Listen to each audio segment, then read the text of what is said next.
may want to book a stay at a short-term rental like Airbnb. Now, there are plenty of listings across the valley, thousands actually, but just because there is a listing doesn't necessarily mean it has a license. We learned Clark County has started to issue some short-term rental licenses. Keep in mind, the county regulates the parts that are gray. The cities regulate their own listings of short-term rentals. But the key parts, certainly near the airport, the Southwest, some of the Summerlin area, some high traffic and tourist areas, we have found out that the county has now issued 3 short-term rental licenses. There are hundreds of applicants still. Some of them are worried when they will eventually be next.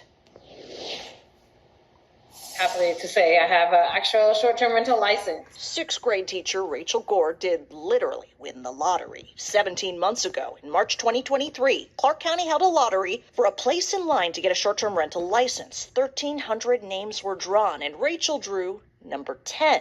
17 months later, it was her turn. She finally got a license and can list this stay legally on Airbnb. Without it, hosts and guests risk a visit from police and code enforcement or even fines. She's now one of 3 legal listings in all of unincorporated Clark County. Cities regulate listings in their boundaries. It's so bittersweet because I know there's so many people still waiting, and they have no idea how long they're going to be waiting either. Like, I waited a very long time. One of my properties is 900 and something. The other one's 1,200 and something. To still look towards the future, I understand.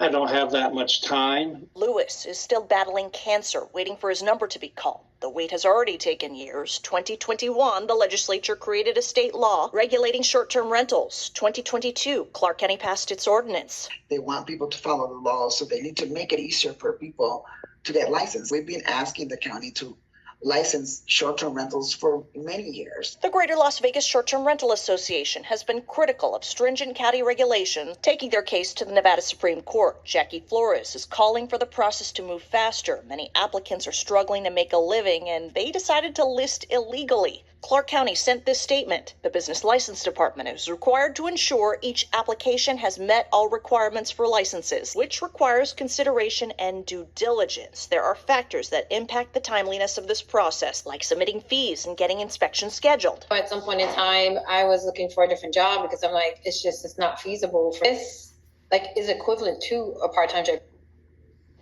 Clark County says 16 homeowners are up for an inspection right now. Their timelines also depend on when they can get that scheduled. As for enforcement, we are told this year alone, Clark County says it has issued 561 citations for operating illegal short-term rentals.